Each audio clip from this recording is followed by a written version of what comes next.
Correct ఇస్తారు ఇప్పుడు. దేవుని స్తోత్రాలు, మీ అందరి వందనాలు.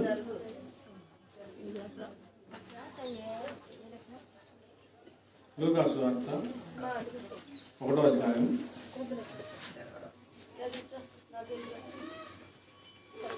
46వ వచనం.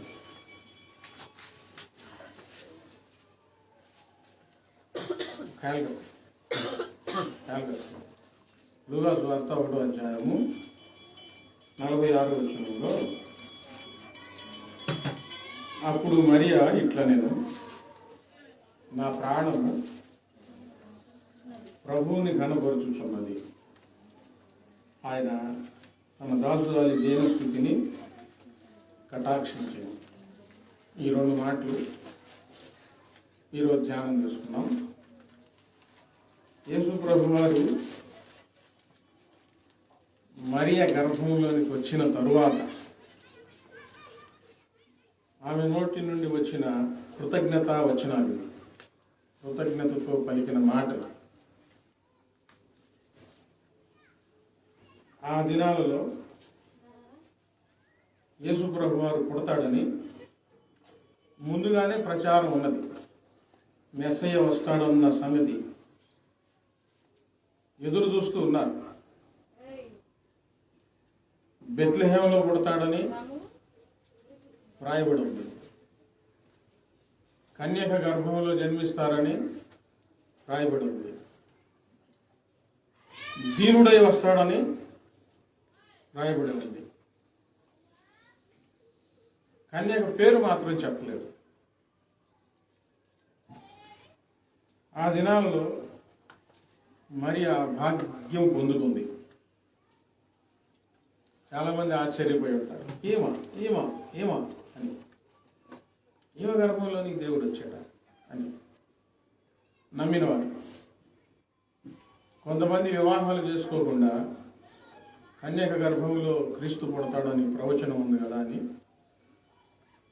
వారు వివాహాల జోలికి వెళ్లకుండా కన్యకలుగానే ఉండి ఎదురు చూస్తూ ఉన్నారు. ఆ భాగ్యం ఎవరికి దక్కింది? మరియమ్మకు దక్కింది. ఆమె గర్భంలోనికి వచ్చిన తర్వాత దేవదూత మరియతో చెప్తారు, నీ బంధువురాలైన ఎలిజబెత్ కూడా గర్భము ధరించి ఉన్నది, ఇప్పుడు ఆమెకు 6వ మాసం అని చెప్పిన తర్వాత వెంటనే ఈమె అక్కడికి వెళుతుంది. ఎలిజబెత్ దగ్గరికి వెళ్ళి వందనం చెప్పుకోగానే ఆమె గర్భంలో 6వ నెలలో ఉన్న యోహాను మరియ మాట వందనం వచ్చిన విని ఆ శిశువు గంతులు వేశానని వ్రాయబడి ఉంది. ఒక మంచి ఆచారం ఏంటంటే వందనాలు చెప్పుకోవటం, పలకరింపు, చక్కగా ఉండటం. నాలో సలాం లేకం అంటే అస్సలాం లేకం అనుకుంటాం. వారు వందనాలు తెలియజేసుకునేవాళ్ళు, దేవుని కనపరుచుకునేవారు. సలాం లేకం అస్సలాం లేకానికి ఎప్పుడైనా అర్థం చెప్తారు. దానికి అది దేవుని కనపరచటమే. వారిద్దరు మాట్లాడుకున్న సందర్భంలో ఆమె నోట నుండి వచ్చిన కృతజ్ఞతతో కూడిన మాటలు, మరియా ఈ భూమి మీద ఎవరికీ లేనంత భాగ్యం పొందుకున్నానన్న సంతోషం. వాస్తవంగా ఎవరికి లేని భాగ్యమే ఆ రోజుల్లో. నా ప్రాణము ప్రభువుని ఘనపరచుచున్నాడు.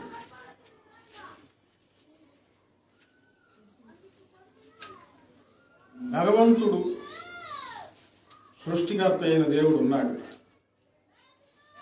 భగవంతుడు ఉన్నాడు, అందరూ నమ్ముతారు. భగవంతుణ్ణి ఆరాధించే విషయంలో నిష్ఠగా, పవిత్రంగా ఆరాధన చేసేవాళ్ళు ఉన్నారు. పైన ఆరాధన చేసేవాళ్ళు ఉన్నారు. దేవుడు చిన్నవాడా పెద్దవాడా? పెద్దవాడనే అంటారు. దేవుడు కొద్దివాడా గొప్పవాడా? గొప్పవాడనే అందరూ అంటారు. గొప్పవాడైన ఆ దేవుణ్ణి గొప్పగా ఆరాధించాలంటే ప్రాణముతో దేవుణ్ణి ఆరాధించాలి, ఘనపరచాలి. ప్రాణంతో ఘనపరచడం అంటే ఏంటి? పాత నిబంధనలోనికి మోషే చరిత్రలోనికి వెళ్ళి చూస్తే మోషే గారు చెప్తారు, నీ దేవుడైన యెహోవా అద్వితీయుడైన యెహోవా కనుక నీ పూర్ణ హృదయంతో, పూర్ణ మనస్సుతో, పూర్ణ బలముతో, పూర్ణ శక్తితో నీ దేవుడైన యెహోవాను ఆరాధించవలేదు. ఈ మాటలకు అర్థమే మరి గారు చెప్తూ ఉన్నారు, నా ప్రాణము దేవునిని ఘనపరుచుచున్నది. దేవుణ్ణి మనం ఘనపరచాలి. కొద్దిగానా ఎక్కువగానా అంటే దేవుడు గొప్పవాడు. ఎలా ఘనపరచాలి? గొప్పగానే ఘనపరచాలి, చిన్నగా కానే కాదు. ప్రభువుని నమ్మిన వారు ఉన్నారు, ప్రభువుని నమ్మని వారు ఉన్నారు. ప్రభువుని నమ్మని వారు ఆరాధనలు జరిగిస్తూ ఉంటారు, ప్రభువుని నమ్మిన వారు కూడా ఆరాధనలు జరిగిస్తూ ఉంటారు. ప్రభువుని నమ్మినా నమ్మకపోయినా భగవంతుడు గొప్పవాడు కనుక ఆ భగవంతుణ్ణి ఘనపరిచే విషయంలో కొంతమంది భక్తి శ్రద్ధలు ఒక విధంగా ఉంటాయి, కొంతమంది భక్తి శ్రద్ధలు ఏమో తేలికగా పైన ఉన్నట్లుగా ఉంటాయి. ఇప్పుడు మనం ఆ పిల్లలు సర్వసత్యంలోనికి నడిపించబడి ఉన్నాం. సర్వసత్యంలోనికి నడిపించబడి ఉన్నాం. ఇప్పుడు ఆలోచనలు వేరు దేవుని విషయంలో. నిజమైన దేవుని దగ్గరకు వచ్చాం.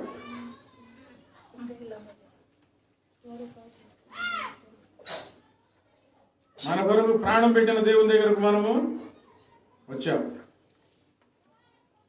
ఇప్పుడు మన ఆరాధన మనం దేవుని కనపరిచే విషయంలో ఎలా ఉండాలి? దేవుని కనపరిచే విషయంలో ఎలా ఉండాలి? పైన మాత్రం కాదండి. మన ప్రాణాత్మ దేహములతో దేవుణ్ణి కనపరచాలి. నన్ను కనపరచు వారిని నేను కనపరుస్తానని అన్నారు. దావీదు కూడా తన భక్తి జీవితంలో, తన ఆరాధనలలో ప్రతిసారి గాఢంగా వచ్చే మాట ఆయన నోట నుండి, నా ప్రాణమా యెహోవాను సన్నుతించు.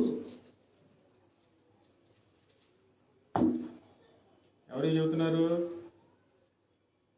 యెహోవాను సన్నుతించమని ఎవరికి చెబుతున్నారు? ఏ ప్రాణం? తన ప్రాణానికి చెప్తా ఉంటాడు, నా ప్రాణమా యెహోవాను సన్నుతించు. ఆయన చేసిన ఉపకారములలో దేనిని మర్చిపోవద్దు. దైవారాధన అంటే దేవుణ్ణి మనం బాగా కనపరచడమే, చక్కగా కనపరచడమే.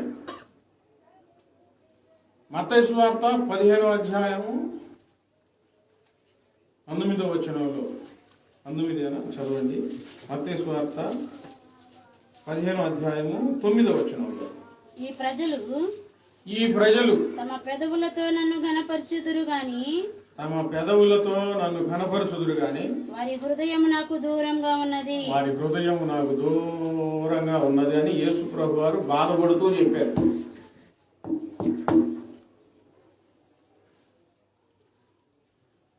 సృష్టికర్త దేవుడే, భగవంతుడైన దేవుడే ఈ భూమి ఆకాశములను, సూర్య చంద్ర నక్షత్రాలను, సముద్రమును, నదులను, మన కంటికి కనిపించే ఈ సృష్టి అంతటిని చేసిన దేవుడే శరీరధారిగా ఈ భూమి మీద జీవిస్తున్న ఆ దినాలలో ఆయన నోట నుండి వచ్చిన మాట, ఈ ప్రజలు పెదవులతో నన్ను ఘనపరచుదురు గాని వారి హృదయం నాకు దూరంగా ఉన్నదని ఆయన బాధపడ్డారు.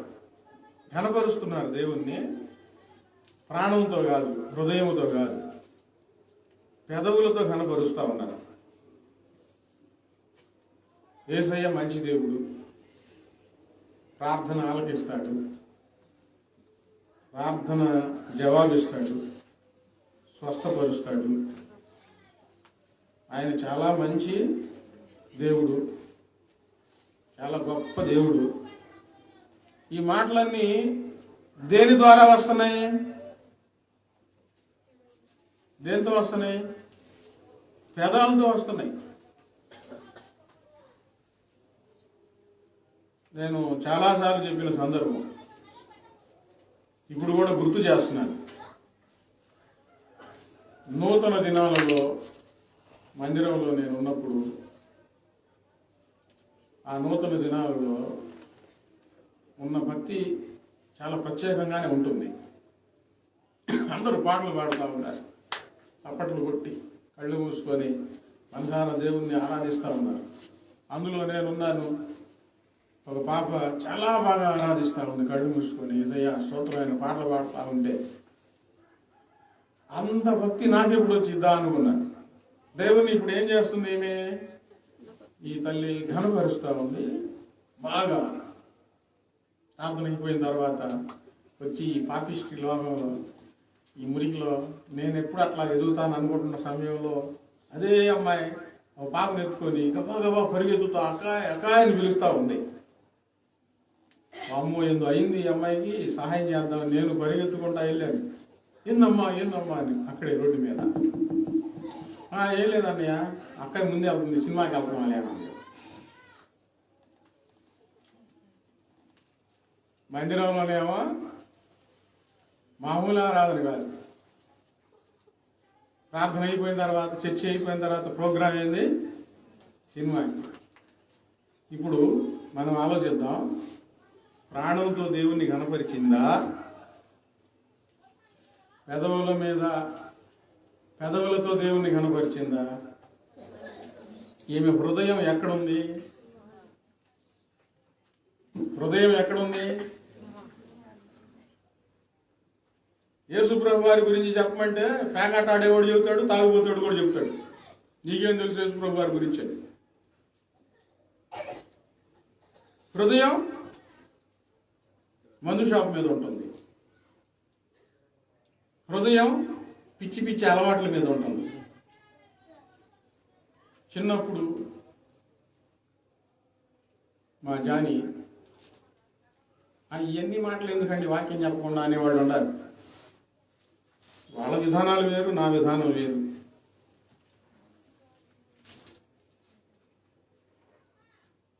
సాయిబులు వండినట్టు పలావ్ వండాలంటే అందరి వల్ల ఇంకా ఇప్పుడు ఎవరు పెట్టినా పలావ్ పెడుతుంది. సాయిబులు అంటే పలావ్ వేరు, ఇక దాని ఘాటు వేరు, నా ప్రసంగాలు వేరు. జరిగినవి కల్పన కథలు ఉండవు, జరిగినవి మాత్రమే ఉంటాయి. మళ్ళీ అసలు ఎక్కడ జరిగిందో ఏందో అది లేనట్టుగా ఉండవు. అలా దేవుడు నాకు అలవాటు చేసేట. పొద్దున్నే హృదయం ఎక్కడున్నది అని పాట వస్తుంది. ఇప్పుడు సినిమా పాటలు కొన్ని, క్రైస్తవ పాటలు అవి మిక్సింగ్ ఉంటాయి కదా, ఎక్కడో పాట వస్తుందో అనుకున్నా సరిగ్గా గమనించు. అది దుప్పట్లో నుంచి వస్తుంది. హృదయం ఎక్కడున్నది అని. ఏంది మన ఇంట్లో ఈ పాట వస్తుంది, యేసుప్రభు పాట లేకపోతే ఈ సినిమా పాట అనుకొని ఆలోచిస్తే ఎక్కడుంది అంటున్నాడు. అని నేను యేసు పెట్టాను, నాకు భయం ఏమీ లేదు. ఎమ్మటే మారిపోయింది. హృదయంలో ఏముంది? సినిమా పాటలు ఉన్నాయి. హృదయంలో సినిమా పాటలు ఉంచుకొని పెదవులతో యేసయ్య పాటలు పాడితే దేవుణ్ణి కనపరిచినట్ల. అందుకని పిల్లలుగా ఉన్నప్పుడే బాల్యంలోనే పునాది బాగా వేయాలి. ఇక్కడ గట్టిగా పాతుకొని పోవాలి యేసయ్య నామం. నా అణువణువు పలికే యేసునామమే, నా హృదయాలయానాది మారు మ్రోగుచుండెనే. నా అణువణువు పలికే యేసునామమే, నా హృదయాలయానాది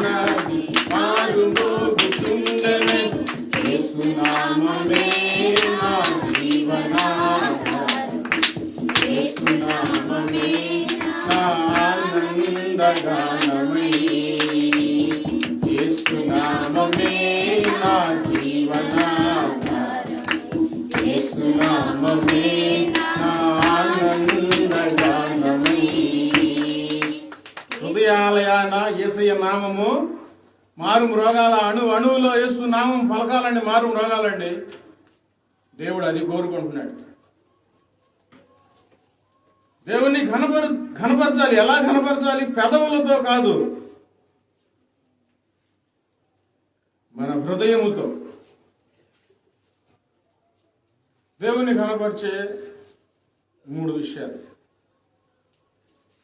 మన హృదయం నిండాలి. 1 చెప్పండి. ఆయనతో మన హృదయము నిండాలి. పెదవుల మీద కాదు, హృదయములో ఆయన నామము నిండాలి. ఆయన సింహాసనం స్థాపించబడాలి. అప్పుడు మనం దేవుణ్ణి చక్కగా ఘనపరచగలుగుతాం. 2, దేవునికి మనసారా ఇస్తే దేవుని ఘనపరచగలుగుతాం. ఎలా? పిసినిదనంగా కాదు, సణుగులతో కాదు. ఇస్తే ఏమవుతుందో, ఇవ్వకపోతే ఏమవుతుందో, ఎక్కువ ఇవ్వాలా తక్కువ ఇవ్వాలా అనుమానాలతో సందేహాలతో కాదు, మనసారా ఇవ్వాలి. బైబిల్ గ్రంథంలో చక్కని చరిత్ర. అబ్రహాం, ఇస్సాకులు. దేవుడు అబ్రహాంని పిలిచిన తర్వాత పిల్లలు ఇస్తానని చెప్పాడు, సంతానం ఇస్తానన్నాడు. 25 సంవత్సరాలైనా సంతానం ఇవ్వట్లే. అంత ఓపిక ఇప్పుడు భక్తి జీవితంలో ఉండదేమో. దేవుడు ఇస్తానని చెప్పిన తర్వాత 25 సంవత్సరాలు కనిపెట్టుకోవడం. ఆయనకు అసాధ్యమైంది ఏముంది? 25 సంవత్సరాల తర్వాత దేవుడు మంచి బిడ్డనిచ్చాడు. అతను పెరిగి పెద్దవాడయ్యాడు. చాలా కాలం తర్వాత పెరిగిన బిడ్డను ఎలా పెంచుకుంటారు? చాలా అల్లారు ముద్దుగా, ఆరామంగా, ఒక్క దెబ్బ కూడా వేయకుండా పెంచుకుంటారు. ఒకరోజు దేవుడు ప్రత్యక్షమై, నీకు ఒక్కగాను నా కుమారుని తీసుకొచ్చి నాకు మరలా బలి ఇచ్చేయనంటాడు. సేవకి మంటం లేదు, బలి మంటం ఏంది? కట్ల మీద బలిపీఠం కట్టి కట్ల మీద పడుకోబెట్టి పేక కోసేసి నిప్పంటించి దహించి వేయాలి. ఎంత భయంకరమైన పరీక్ష వచ్చిందో. 25 సంవత్సరాలు కనిపెట్టుకోవటం ఒక పరీక్ష అయితే, 25 సంవత్సరాల తర్వాత బలి ఇవ్వటం, మళ్ళీ బిడ్డ పుట్టిన తర్వాత 13 సంవత్సరాలు 12 సంవత్సరాలకు మళ్ళీ బలి ఇవ్వటం చాలా కష్టమైన పని. కొంచెం కూడా అబ్రహాం మనసులో సందేహం, సంకోచం లేకుండా దేవుడు ఇచ్చాడు, దేవుడు మరలా బలి ఇవ్వమంటున్నాడని చెప్పి సంతోషంగా వెళ్ళాడండి బలి ఇవ్వడానికి. మనం దేవునికి ఇచ్చేవి సంతోషంగా ఇస్తే అది దేవుని కనపరచడం. సందేహాలతో ఇస్తే దేవుని కనపరచడమా? ప్రారంభంలో, అనాదిలో, మనుషులు ప్రారంభంలో కయ్యూను హేబేలు చరిత్ర ఆది కాండంలో మనకు కనబడుతుంది. మొదట కయ్యూను దేవునికి అర్పించాడు. ఇప్పుడు అర్పణ అర్పించాలంటే ఇవ్వాలని మనసు వస్తేనేగా దేవునికి ఏదన్నా ఇవ్వాలని. దేవునికి ఇవ్వాలని మనసు రాకపోతే దేవుని దగ్గరికి ఏమైనా అర్పణలు తీసుకొస్తారా? తీసుకురా. ఇవ్వాలని మనసు వచ్చింది, తీసుకొచ్చాడు, అర్పించాడు. కానీ దేవునికి అర్పణ ఇష్టమైనది దేవుడు అంగీకరించలేదు. దానికి చరిత్రకారులు తాలువి, పిచ్చివి, మంచిది ఇవ్వలేదు అని చెప్తా ఉంటారు. మనం అదే గ్రహించాలి. హేబేలు అర్పణ ఇచ్చాడు, రెండో తన వెనక ఇచ్చాడు. హేబేలు అర్పణ దేవుడు అంగీకరించాడు. దేవుని కనపరచడం అంటే మన మనసు నిండా దేవుని నింపుకోవాలి. దేవుని కనపరచడం అంటే సగమది సగం ఇది కాదు. దేవుని కనపరచడం అంటే మనస్ఫూర్తిగా సంతోషంగా ఇవ్వాలి. ఇవ్వాలనే మనసు ఉంటుంది, ఇస్తారు. దేవుడు అంగీకరించకపోతే అంటే నీలో నువ్వు ఇచ్చిన దాంట్లో ఏదో లోపం ఉంది అని అర్థం. మంచిది ఇవ్వాలి దేవునికి. నేను ఎప్పుడు ఊహించలేదు మన సంఘంలో చినిగిపోయిన నోట్లు వస్తాయని.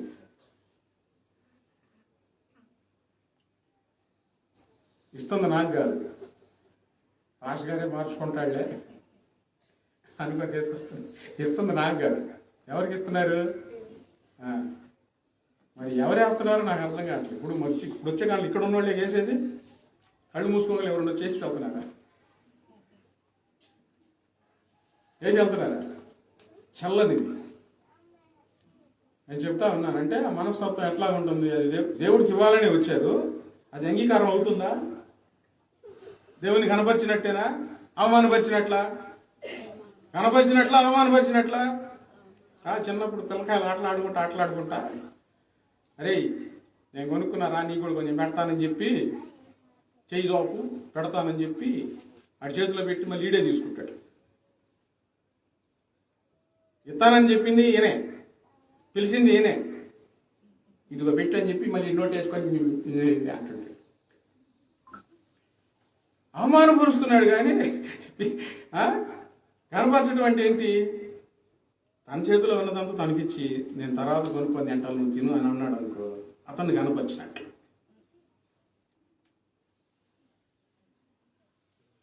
ఇంకొక సత్యం, ఇప్పుడు మనకున్నవన్నీ ఎవరిచ్చినాయి చెప్పండి? ఎవరిచ్చినాయి? దేవుడిచ్చినవే. దావీదు గారు ఒప్పుకుంటాడు, దేవునికి సమృద్ధిగా వెండి బంగారాలు కానుకలు దేవుని మందిరం కట్టడానికి ఇచ్చి ఆయన ఒప్పుకున్న ఆ ప్రార్థనలు ఏముంటుందంటే, అయ్యా మేము నీకు ఇచ్చినవి నువ్వు ఇచ్చిన దాంట్లోనే ఇచ్చాం, మాదంటూ ఏమీ లేదు ప్రభువా, నువ్వు మాకు ఇస్తే దాంట్లో కొంత నీకు ఇచ్చామని ఒప్పుకున్నాడండి. నేను అడుగుతున్నాను మిమ్మల్ని, మీరేమైనా తయారు చేసుకొని బ్రతుకుతున్నారా? ఆహార పదార్థాలు కానివ్వండి, వెండి బంగారాలు మనం తయారు చేయగలుగుతామా? ఎంతమంది వెండి బంగారాలు కుప్పలు అయిపోయేది. వెండి తయారు చేయలేం, బంగారం తయారు చేయలేం.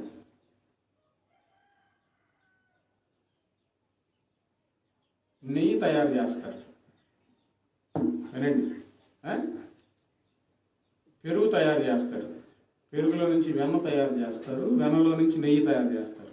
పాలు తయారు చేస్తారా? పాలు ఎవరు తయారు చేస్తున్నారు చెప్పాలి? ఆవులా? గేదెలు? చెప్పండి, నిజమే కదా? అమ్మో అన్నయ్య ఏమంటాడు మళ్ళీ చెప్తే? Right are wrong? గేదెలో దేవుడు పాలు తయారు చేస్తున్నాడు. మీరు పెట్టిన అందా దీన్ని నీళ్ళు ఇస్తే, నేను చెప్పేదానికి అర్థం ఏంటంటే, ఏది మనం తయారు చేయలేము. ఏ వస్తువు అయినా, తినే ఆహార పదార్థాలైనా విత్తనాలు వేస్తాం అంతవరకే. ఆ విత్తనాలు మొలకలెత్తి మొక్కలు పెరిగి ఆహార పదార్థాలు తయారు మనం చేయగలుగుతాం. దేవుడు తయారు చేస్తున్నాడు మొక్కల్లో. గేదెల్లో పాలు దేవుడు తయారు చేస్తున్నాడు, పాలల్లో వెన్న నెయ్యి దేవుడు తయారు చేస్తున్నాడు. ఒప్పుకోవాలి. ఆ దేవుడు ఇస్తుంటే మనం బ్రతుకుతున్నాం. దేవుడు ఇచ్చినవి మళ్ళా దేవునికి ఇవ్వడానికి పిసినితనంగా ఇవ్వకూడదు. నీకెక్కడికి నేను ఇచ్చింది నాకు ఇవ్వడానికి ఏంది అంత బాధ అని దేవుడు అడిగితే, అందుకే పిసినితనం కాకుండా సంతోషంగా ఇవ్వండి. బాధపడుతూ ఇచ్చిన వారి సంగతులు కూడా బైబిల్ గ్రంథంలో ఉన్నాయి. ఒక చిన్న సంఘటన చెప్పి ముందుకు వెళ్తాను. ఇలాగే ఏదో పండుగ వచ్చింది మందిరంలో, అప్పుడు నేను అక్కడ ఉన్నాను. అప్పుడు పండగకి మీరు ఏమి ఇస్తారని అడిగితే పేపర్లు రాసుకుంటారు. చీడి పెట్టి నువ్వు ఎంత ఇస్తావు, నువ్వు ఎంత ఇస్తావు, ఎంత ఇస్తావు? రాసుకుంటా. ఇట్లా అడుగుతున్నప్పుడు నేను ముందు లేచి నేను 10 కోళ్ళు అన్నా. 10 కోళ్ళ అన్నారు ఒకసారి. అప్పుడు నాటుకోళ్ళు నేను తగమించాను. ఇప్పుడు సేవకి అటు ఇటు తిరుగుతా కుదరట్లేదు. లేకపోతే మీ అందరూ నాటుకోళ్ళు పెంచి పండుగ రోజు అయ్యే పెట్టేవాడిని. ఇద్దరం అయిపోయాం. ఇప్పుడు కొన్ని పనులు కుదరట్లేదు. అది కూడా అందరూ ఆశ్చర్యపోయారు. పండగ కడావిడి తీసుకురావాలని నేను వెళ్ళి బొట్టలు వేసుకొచ్చి అందులో తెల్ల కోడి ముద్దు ముద్దుగా ఉంది బాగా. నేను ఇస్తానన్నాను కానీ ఫలానా ఇస్తానని వాళ్ళకి చెప్పలేదు కదా, ఈ కోడిని ఉంచుకుందామని అని చెప్పి నేను దాన్ని బొట్టలో పెట్టి మిగతా 10 కోళ్ళు తీసుకెళ్ళాను. వీటిని కటింగ్ మసాలా అన్నీ జరుగుతున్నాం. ఎందుకో ఇంటికి వెళ్ళి వద్దాం, ఒకసారి పుందును చూసి వద్దాం అని చెప్పి ఇంటికి వస్తే ఆ గంపెత్తంగానే చచ్చిపోయింది. రాగం లేదు, రాగం ఏమి రాలా, చచ్చిపోయింది. ఇస్తే పోయేదేనే, తినటానికి కూడా లేదు, తినటానికి కూడా లేదు. ఇస్తే బాగుండేది. ఏదైతే ఇప్పుడు హృదయం ఎక్కడుంది? ఈటానికి ఇచ్చాలే కానీ హృదయం ఎక్కడుంది? కోడిపుందు మీద ఉంది. బాగుంది కోడిపుందు, ఇచ్చానుగా దేవునికి. మన మనసులో దేవుణ్ణి కాదనుకొని దేన్నైతే మనం స్థాపించుకుంటామో అది మనకు బాధను దుఃఖాన్ని కలగజేస్తుందండి. చాలా దుఃఖం వస్తుంది. రూపాయి అయినా, కోళ్ళైనా, గొర్రెలైనా, మేకలైనా, పశువులైనా, కూరగాయలైనా అయినా సరే దేవునికి కాదనుకొని ఇచ్చింది ఎవరు? తెల్ల కోడి పుంజు ఇచ్చింది ఎవరు? దేవుడు ఇచ్చిందేగా. నేను ఇచ్చినట్లయితే మళ్ళా కోడి గుడ్లు పెట్టేది, చక్కగా 4 కోడి పుంజులు తెల్ల ఇచ్చేవాడు.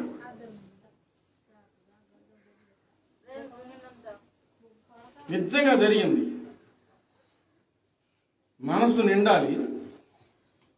దేవుడు మనకిస్తున్నవి సంతోషంగా దేవునికి ఇవ్వాలి. ఇది దేవుని పాదాల సన్నిధిలో మంచి పాఠం. యేసయ్య దగ్గర మనస్ఫూర్తిగా ఇవ్వకపోతే, బాధపడతా ఇస్తే అది నీకే బాధ దుఃఖం మిగులుస్తుందండి. మనస్ఫూర్తిగా ఇవ్వటమే దేవుని కనపరచటం. అది ఏదైనా సరే మనస్ఫూర్తిగా ఇవ్వకపోతే, బాప్తిసం తీసుకునేటప్పుడు అడుగుతారు, నీ ఇష్టపూర్వకంగానే బాప్తిసం తీసుకుంటున్నావా అని. ఆ ఇష్టపూర్వకంగానే బాప్తిసం తీసుకుంటున్నాను. ఒక అమ్మాయిని నేను నడిపించాను. ఆడపిల్లల మీద ఎక్కువ కాన్సన్ట్రేషన్ ఉండేది. వీళ్ళు దేవునికి అంకితం అవ్వాలని. దానివల్ల నేను చాలా ఇబ్బందులు కూడా ఎదుర్కొన్నా. చాలా మాటలు కూడా, నిందలు కూడా వచ్చినాయి నా మీద.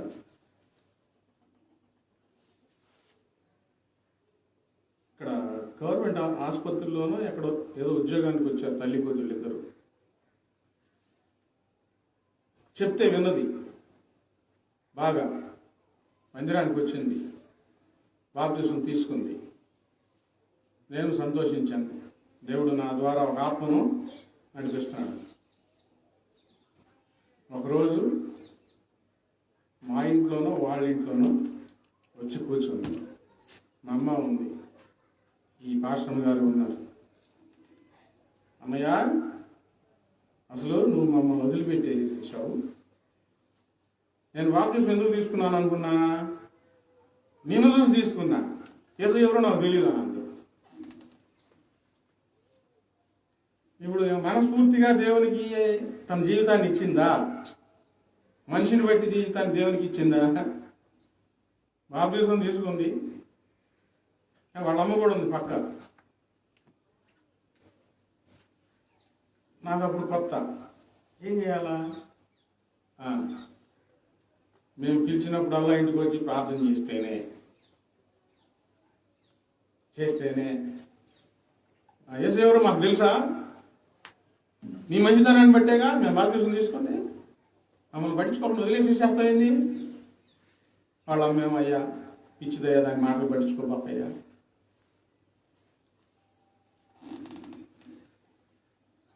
బాప్తిసం తీసుకునేటప్పుడు హృదయం దేవుని మీద పెట్టి తీసుకోవాలి. మనుషుల మీద పెట్టి బాప్తిసం తీసుకుంటే అదేమవుతుందంటే దేవుని కనపరిచినట్లు కాదు, వికారంగా మారుతుంది. తర్వాత మేము ప్రార్థన చేశాం, ప్రభువా తనకు అర్థమయ్యేటట్లు చేయ్యా, నేను కాదు నువ్వు ఉండాలి ఆమె గుండెల్లో. దేవుడు వేరే చోట తీసుకెళ్ళాడు వాళ్ళని, తల్లి పిల్లల్ని. ఊపిరి పీల్చుకున్నాం, అమ్మయ్య అనుకున్నాం, అమ్మయ్య అనుకున్నాం. మూడో విషయం, మనసారా దేవుని గురించి చెప్పాలండి. ఎక్కడున్నా సరే దేవుని నామాన్ని మనం ఒప్పుకుంటేనే దేవుని కనపరిచినట్లు. మనుషుల ఎదుట ఎవడు నన్ను ఒప్పుకున్నో, పరలోకంలో ఉండి నేను వచ్చేటప్పుడు, దేవదూతలు వచ్చేటప్పుడు నేను వారిని ఒప్పుకుంటా. మనుషుల ఎదుట ఎవడు నన్ను ఒప్పుకొనడో, దూతలతో నేను వచ్చినప్పుడు నేను వారిని ఒప్పుకోను. మనుషుల ఎదుట ఎవరు నన్ను గురించి సిగ్గుపడతారో, దూతలతో వచ్చేటప్పుడు నేను వారిని గురించి సిగ్గుపడతా. యేసయ్య అంటే అభిమానం ఉంది, యేసయ్య అంటే ప్రేమ ఉంది, ప్రార్థనలు జరుగుతూ ఉంటాయి. కానీ బయట సమాజంలోకి వచ్చి చెప్పాలంటే ఎంత భయమో, ఎంత సిగ్గో. సమాజం కాదుగా నీకు మేలు చేస్తుంది, సమాజం కాదుగా నిన్ను ఆదుకుంటుంది, సమాజం కాదుగా నీకు సహాయం చేస్తుంది, నీ ప్రార్థన ఆలకిస్తుంది. దేవుడు అంటే ప్రేమ ఉంది, బయటికి వచ్చి చెప్పాలంటే మాత్రం నరక యాతన అనుభవించినట్లు వాళ్ళు ఫీల్ అవుతూ ఉంటారు. వారి స్పందన అలా ఉంటుంది. దేవుని చిన్నప్పటి నుంచి దేవునిలో పెరిగిన వాడు కూడా యేసయ్య నామం గురించి చెప్పాలంటే, యేసయ్య ప్రేమ గురించి చెప్పాలంటే ఎంత సిగ్గో, ఎంత భయమో. దేవుడు చేసిన మేలులు, దేవుడు చేసిన ఉపకారములు, దేవుడు చూపిన ప్రేమ, ఆయన త్యాగము మరచిపోయేదా? వర్ణింపదగినదైనా? వర్ణనకు అందందేగా. దాని గురించి చెప్పడానికంటే ఏంది అంత సిగ్గు, ఏంది అంత భయం?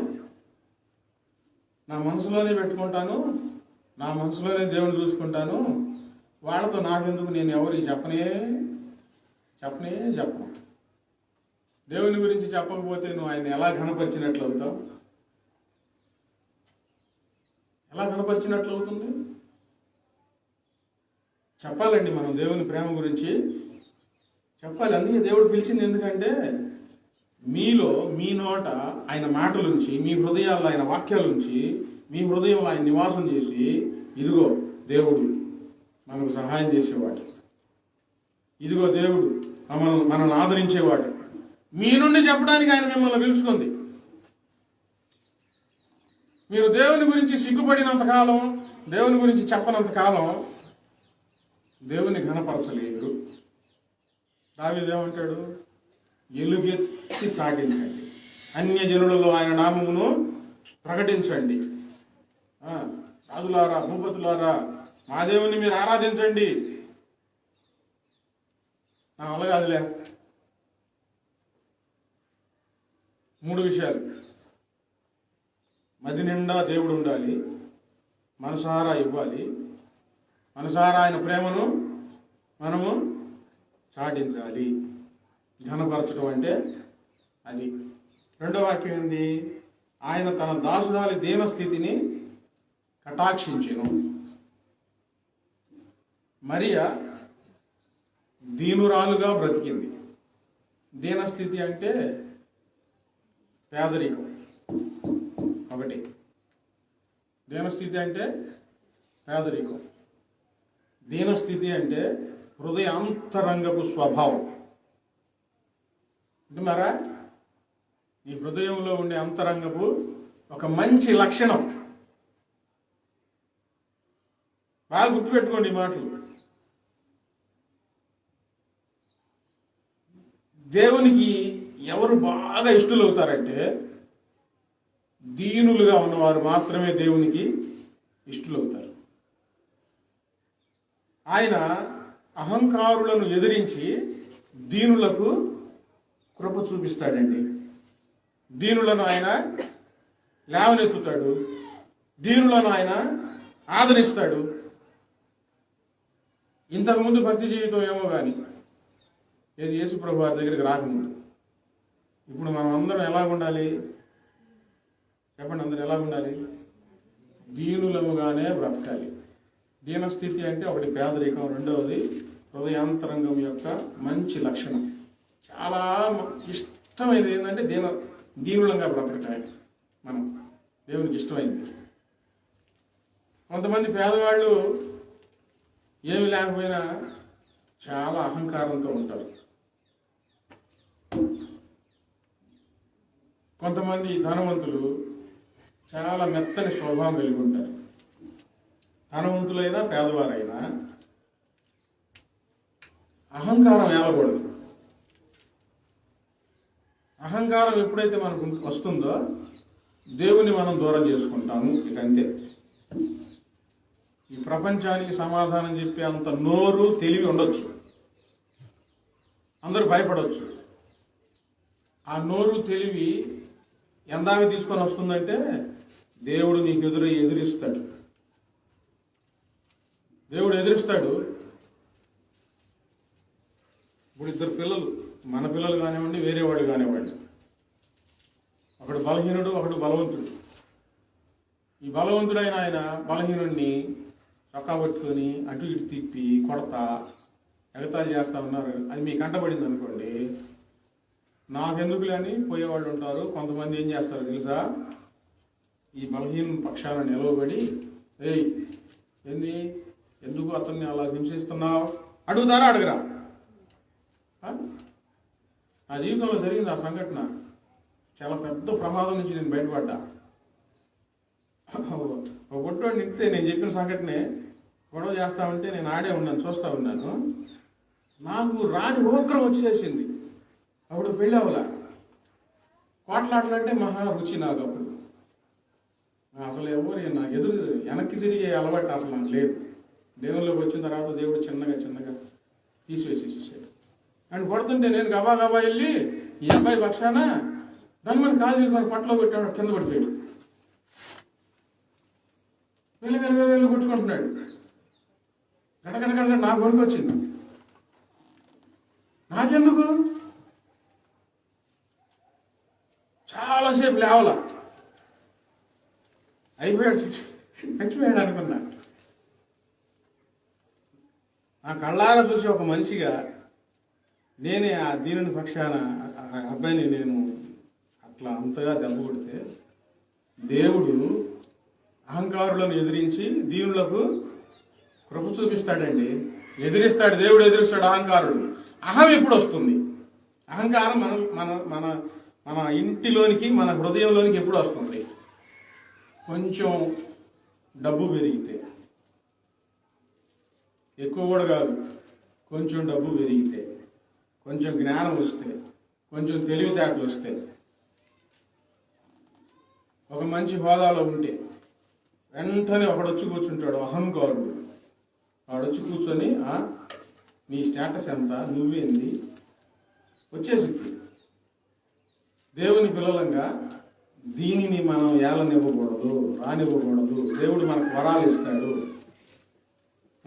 ఇస్తాడు, మంచి జీవితం ఇస్తాడు, మంచి సౌకర్యాలు ఇస్తాడు, మంచి ఆత్మీయ వర్ధిలత ఇస్తాడు, సుఖవంతమైన జీవితాన్ని ఇస్తాడు.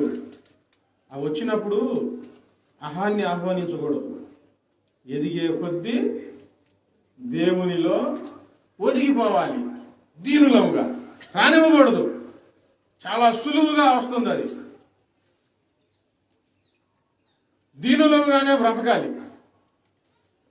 మరియ దీనురాలు కాబట్టి ఒక మంచి భాగ్యం పొందుకుందండి. ఏంటది? సర్వలోక రక్షకుడైన యేసుక్రీస్తు వారి ఆమె గర్భంలోని రావడానికి ఇష్టపడ్డాడు. ఇప్పుడు ఈ ఆత్మీయ జీవితంలో మనం దీనులంగా బ్రతికితే ఆయన మన గుండెల్లో నివాసం చేస్తాడు. యెషయా గ్రంథం 57వ అధ్యాయము 15వ వచనం చదవండి. యెషయా గ్రంథం 57:15.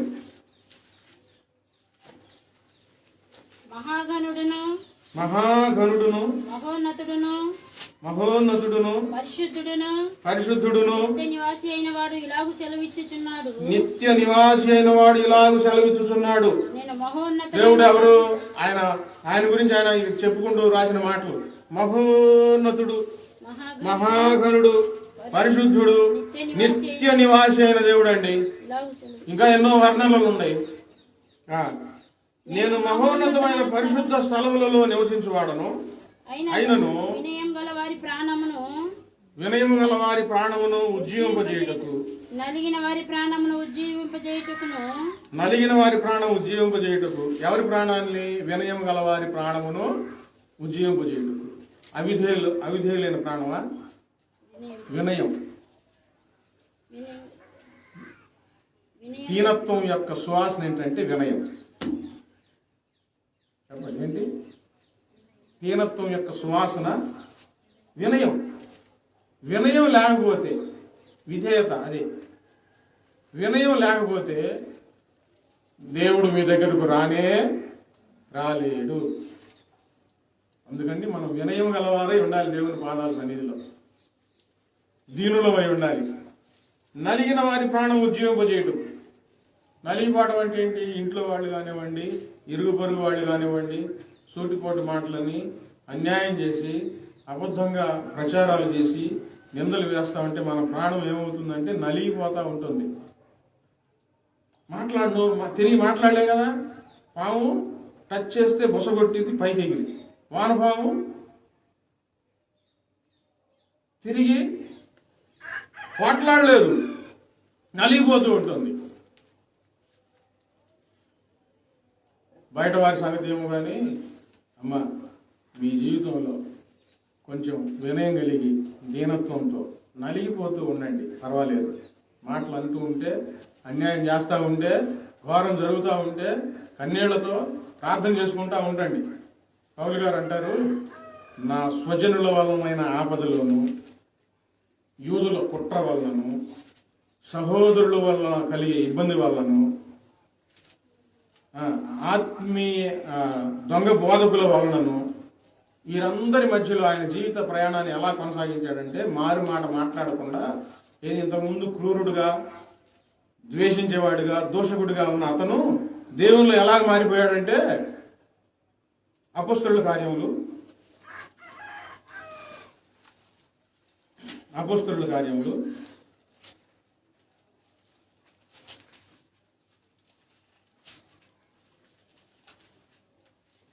20వ అధ్యాయము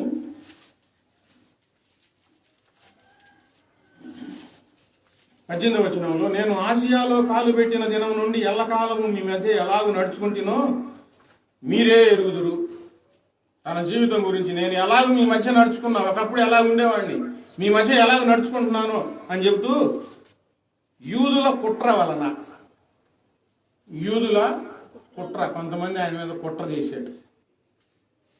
నాకు శోధనలు సంభవించినను కన్నీళ్లు విడుచుచు పూర్ణమైన వినయ భావముతో నేను అలాగూ ప్రభువుని సేవించుచుంటునో మీకే తెలియను. పౌలు గారి జీవితం మారిపోయిన తర్వాత ఇప్పుడు ఏం చేయాలి? వాళ్ళు నిందలేస్తున్నారు, వీళ్ళు నిందలేస్తున్నారు, వాళ్ళు అన్యాయం చేస్తున్నారు, వీళ్ళు కుట్ర చేస్తున్నారంటే పౌలు గారు కుట్ర అనుభవిస్తూ, యూదుల కుట్ర వల్ల శోధనలు వస్తే కన్నీళ్లు విడిచారు, కానీ ఇంకేం మాటనే మాట్లాడలేదండి. అది వినయం అంటే. కన్నీళ్లు విడుచుచు పూర్ణమైన వినయ భావముతో ప్రభువుని సేవించారు. మన జీవితం అలా ఉండాలి. అప్పుడు వినయము గలవారి యొద్ద, దీన మనస్కులు గలవారి యొద్ద నేను నివాసం చేస్తూ ఉన్నాను. దేవుని స్తోత్రం. పరలోకమందున్న దేవుడు, దేవదూతల మధ్య నివసించే దేవుడు, పరిశుద్ధుడైన దేవుడు, మహాఘనుడు, మహోన్నతుడు, ఆయన ఎవరి దగ్గర నివాసం చేస్తున్నాడంటే వినయం గలవారి యొద్ద, దీనుల యొద్ద ఆయన నివాసం చేస్తున్నాడండి. మన హృదయంలో దేవుడు నివాసం చేయాలంటే వినయం ఉండాలి, దీనత్వము ఉండాలి. ఆనాడు మరియ గర్భంలోనికి యేసుప్రభు వారు వచ్చారు. ఈనాడు మనం దీనులమై వినయ భావంతో ఉంటే మన హృదయ ఆలయంలోనికి ఆయన వస్తాడండి. అది క్రిస్మస్. అదే యేసయ్య జన్మ మన హృదయంలో జరిగే పండుగ. ఎన్ని హడావుళ్ళు చేసినా, ఎన్ని రంగుల లైట్లు వేసుకున్నా, మనలో వినయం లేకపోతే ఆ చేసే క్రిస్మస్ పండుగ అంతా అర్థమైపోతుంది. ఈ క్రిస్మస్ పండుగలో సంవత్సరం క్రిస్మస్ పండుగలు జరుగుతూ ఉంటున్నాయి.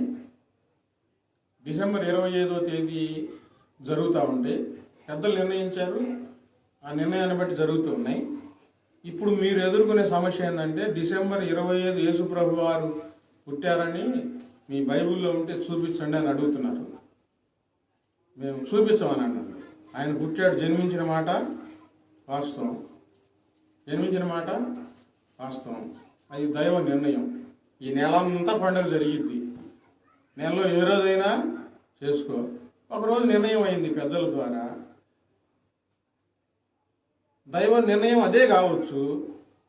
ఎప్పుడు జరిగింది ఇది? 2024 సంవత్సరాల క్రితం జరిగిన సంఘటన. అప్పుడు రాసిన పుస్తకాల్లో భక్తులు రాసి ఉంచారు. కొన్ని కాలిపోయినాయి, కొన్ని దొరకలేదు, కొంతమంది కాల్చారు. కానీ దేవుని జీవిత చరిత్ర మాత్రం మన దాకా చేర్చబడింది. పెద్దలు ఆ కాలాన్ని బట్టి, ఆ రోజుల్లో పరిపాలించిన చక్రవర్తి కాలాన్ని బట్టి ఈరోజు నిర్ణయించారు. ఈ ప్రతి సంవత్సరం జరిగే ఈ పండుగలో మనం నేర్చుకోవాల్సిన పాఠం ఏంటంటే, దేవుడు మన హృదయంలో ఉన్నాడా లేడా? మనం వినయం విధేయత చూపించి నలిగిపోతూ ఆయన పాదాల సన్నిధికి వెళ్తే, ఆయన మన హృదయాలలో, మన జీవితంలో ఆయన నివాసం చేస్తాడు. మనతో ఆయన నివాసం చేస్తాడు. మనం దీనిలో వినయం చూపించడమే దేవుని కనపరచడం. అహంకారం చాలా గొప్ప పతనాలను నీ వద్దకు తీసుకొని వస్తుంది. పొరపాటును కూడా దాన్ని మనం ఆహ్వానించకూడదు. దీనులం అవ్వాలి, దేవుని హృదయంలో చేర్చుకోవాలి, దేవుడు మనతో నివాసం చేయాలి. ఇందాక ఒంటుపాడులో తల్లి సాక్ష్యం చెబుతూ, నా కడుపులో జబ్బు ఉండేదయ్యా, నిన్నాదా వాక్యం చెప్పారు. వాక్యం చక్కని మర్మాలు. నిలబడతా ఉంటే దేవుడు చెప్తా ఉంటాడు. ఇప్పుడు ఈ బయట సంగతులు చెప్పేటప్పుడు మాత్రం ఆ నిద్ర ఎటు పోయిద్దో, ఆ నీరసం ఎటు పోయిద్దో మాత్రం తెలియదు. ఇది జరిగింది, ఇందాక జరిగిన సంఘటన. కడుపులో జబ్బంతా దేవుడు తీసేశాడు. ఆయన సాక్ష్యం చెప్పి, నా కడుపులో జ్వరపడ్డాడయ్యా ఏసయ్యా అన్నాడు. ఏసయ్య ఎక్కడ జ్వరపడ్డాడట? నేనన్నాను, చిన్నగా కడుపులో నుంచి హృదయంలోనికి రమ్మని చెప్పు. కడుపులో నుంచి ఎక్కడికి రావాలి? హృదయంలోనికి రావాలి. యేసుప్రభు వారు ఒక్కసారి కడుపులోకి వచ్చాడు, మరియం కడుపులోని. ఇప్పుడు ఆయన మన అందరి హృదయాల్లోనికి రావాలి, కడుపులో కాదండి. ఎక్కడికి రావాలి? మన గుండెల్లోనికి రావాలి. అదే క్రిస్మస్ అంటే. మీ హృదయం బయట ఉన్నాడా ప్రభువారు? మీ హృదయం లోపల ఉన్నాడా? మీ అహంకారాన్ని, మీ తెలివితేటలను,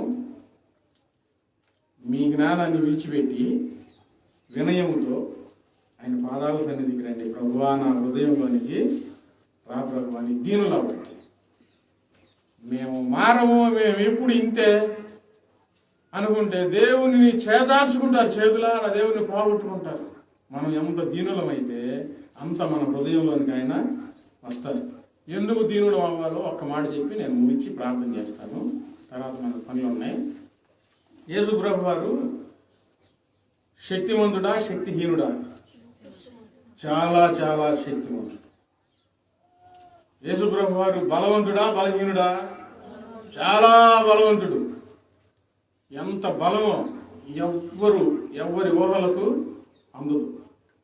అంత బలవంతుడైన దేవుడు ఈ భూమి మీద మనకు మాదిరిగా ఉండాలని ఎలా ఉన్నారంటే, ఆయన దూషింపబడి బదులు దూషించలేదు.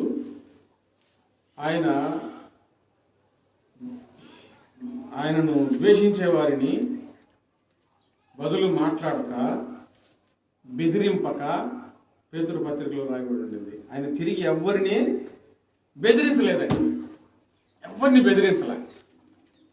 నేను ఈ వాక్యం చాలా రోజులు ధ్యానం చేసుకున్నా. నేను బెదిరిస్తున్నాను ప్రభు వాళ్ళని వీళ్ళని, కొన్ని చోట్ల తప్పక జరగాల్సి వస్తుంది. అట్లా నువ్వు దేవుడు అయి ఉండి ఒక్కడను కూడా ఆయన బెదిరించలే. అసలు అంత బలం ఉండి, మన బలం ఎంత? చాలా చిన్నది మన బలం. దూషింపబడి పిన్నీసి గుచ్చుకుంటే వెలవెల్లాడతాం, అలాంటి బలం మంది. ఏనుగు పెద్దదే కానీ పల్లెరకాయ గుచ్చుకుంటే కింద పడిపోయింది. కానీ మాటలు మాత్రం కోపం ఉన్నంత బలం మనకు ఉండదు. కోపం మాత్రం 7 పండ్లు అంత వచ్చింది, బలం చిన్న రాయంత కూడా ఉండదు. మనం బెదిరిస్తూ ఉంటాం. నేను చాలా రోజులు ఈ విషయంలో ప్రార్థన చేసుకున్నాను. నువ్వు ఎవరిని బెదిరించలేదు, నేను బెదిరిస్తున్నాను. నేను ప్రభువా, నీ బలం ఎంత, నా బలం ఎంత? నువ్వులాగా ఉండాలి కదా, నీలాగా ఉండాలి కదా ప్రభువా, బెదిరించకూడదు కదా. నా బలహీనత అది. వెనక్కి తిరిగే అలవాటు నాకు లేదు. కానీ దేవుని దగ్గర మనం వెనక్కి తిరగాల్సిందేనండి, తల వంచాల్సిందే. ఆయన మనలో నివాసం చేయాలంటే, దేవుని స్తోత్రం, ఆయనలో మనం నివాసం చేయాలంటే తల వంచుకొని వెనక్కి రండి. ఆయన మీ తల పైకెత్తుతాడు. ఎవరు వినయం గలవారై ఉంటారో, ఎవరు దీనులై ఉంటారో వారిలో ఆయన నివాసం చేస్తానంటే ప్రార్థన చేసుకున్నాను.